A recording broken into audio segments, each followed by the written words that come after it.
Vēl nedaudz vairāk kā minūti. Uzbrukumā Vēfiņš, Rolands, Kavaļauskas ar trešo piegājienu beidzot. Atklāja Vēfiņš. Augstas klases komanda un šogad mums ir pamats tā runāt. Tad arī mačos, kur varbūt neiet tik labi, varbūt nav tāda motivācija, ir jāmāk izcīnīt uzvars. Tas ir tavs darbs. Izej, izcīni uzvaru, vienalga kādiem mērķiem, pēc tam domā par nākamajām spēlēm. Un tad var sēsties pie vakarīga galda, ja 19-10. 19-10 spēles rezultāts tagad. Bērs atbild ar labu. Pret Rīču. Tagad Daudēls, kā jau teicu, arī ļoti zibenīgs spēlētājs. Un divi. Arī Krievijas Superlīgā komanda ir pēdējā vietā ar vienu uzvaru 11 spēlēs, bet kā var spēlēt šeit? Jūtamies vēl komfortablāk. Dairis Bērtāns turpina spēlēt nepārāk veiksmīgi, vēl divi pēc kārtas viņam. Divas reizes nospērkāns un pēc tam arī šeit.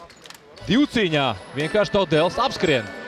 Kas notic ar Latvijas raķeti? Vai viņai beigusies deg? Daudz sekundēs un esam vadībā 45-37 pēc puslaika.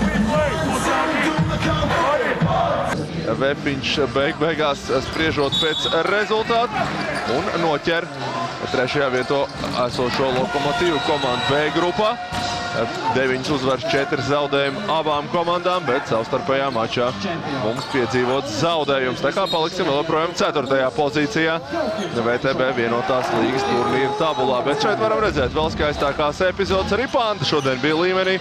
Viņš bija labs, viņš rūpējās par jautrību publikai, traucēja tiesnešiem viņu darbu un atbalstīja mūsu fanus un mūsu spēlētājs. Bet šeit Bērs aizliek garām grozam.